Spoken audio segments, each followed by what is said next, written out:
Hello viewers, my name is Zengeya. I am Zimbabwean born. I am based in the United Kingdom, but I really am Zimbabwean. Ndakazvarwa kwaGutu kumasvingo neCarpet kunzvimbo inonzi Mukaro. I am married to Dr. Zengeya. I have got 5 children. I was educated in Zimbabwe at the University of Zimbabwe. Maybe that's basically about me. Of course, I also trained as a nurse at Parenyato and Harare Hospital, but basically that's it about me.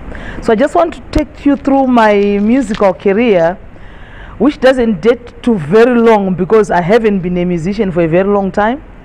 In fact, interestingly, I have never been interested in music before. All my life, since even after I had all my children, I was never really interested in music. I could not sing. I had never sung besides just singing with everyone else in church. But I would want to say I always had a heart to worship God. So shining like the sun, His garments pure light. We're from school together. She's one of the sort of like very anointed worship leaders, Rachel Mushosho. We were together in university. We agreed on everything else. We went to dining room together, library together. We only separated when we were going to the choir. She loved the choir and I had nothing to do with the choir. But as years went on, I think something changed in the early 2000s. Something changed in my life. I was listening to this very powerful singer called Shubai Utaunashe. And she was singing a worship song which I had put on a repeat button. And somehow there was a desire in my heart when I listened to her to worship God. And I remember in my kitchen just making a prayer and saying, you know what, Lord, if only I could sing, I would really love to worship you. If you can make me a singer, I will want to worship you and to make people worship you.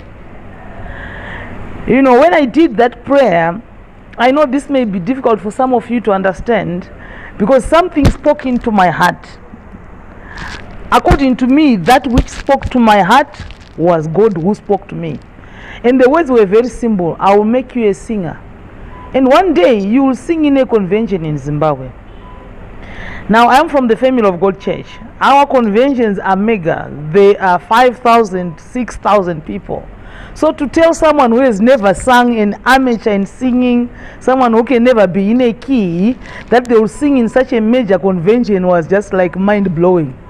But anyway, what I noticed is from that time onwards, I started writing songs. Songs were coming to me. I would just write songs. Some of them were incomplete, but songs would come. And then in 2002, I had this burning desire to record an album. Now I was in the United Kingdom. It's a place which is a bit foreign to some of us. We don't know the system there. We don't know where to record the music. But we're still, for me, I was like a fish out of water. I had no background in music. I had no background in recording, but I wanted to record. So I had to find a studio, and I found one. I managed to get someone to sort of like put some music together for me on keyboards. And then I went to the studio. There was no producer, really, except an engineer. He will just ask you to sing whatever you want to sing. There was no correction. I had to do it myself, a bit of help from other Christians here or there. It took me 2 years to complete that project. We would travel like 80 kilometers to go and record. So I was very anxious. I was not sure of where I'm going. But I had one strategy. I could just pray. And all I did honestly about that album was just to pray. I would pray going to the recording. I would pray about the recording. I just prayed. I felt I was not capable. I felt I was vulnerable. I felt like this is a territory I don't know. But I believed God can help. And finally in 2003, we produced an album called On the Wings of Grace. It's a 13-track album. And I was amazed at the success it had. And all I could say was, surely this was God. Anyway, just moving on, somehow God started putting people in my life, in my musical career. And while I was still in the UK, I met, some of you may know him, this producer called Itani Madima. He's a well-known musician in Southern Africa. And he came into the UK and he said, you know what, I can produce an album for you if you want it. And we built a stadium in my own house. And we produced an album called Superpower. Some of you may know the song Superpower, produced by Itani Madima. My desire when I was doing these albums was not necessarily to be famous. For me, the measurement of my success was, if only someone can hear my song and they can be drawn to God through that song. If only they can hear it and worship God. Somehow each time I did the albums, I was drawn back to the contract. I was drawn back to what God told me, or what I told God, that if you made me a singer, I really want to make people worship you. But anyway, moving on from that, I'm Zimbabwean, and as time went on, there were producers rising up in Zimbabwe, and there's one particularly who came into my music career. His name is McDonald Chidara, known as MacD. And I came and we produced an album called Pempera, which we produced with MacD. And also on that album, I think we also got a song from Elias Msakwa. He's also on that album. But anyway, let me move on quickly.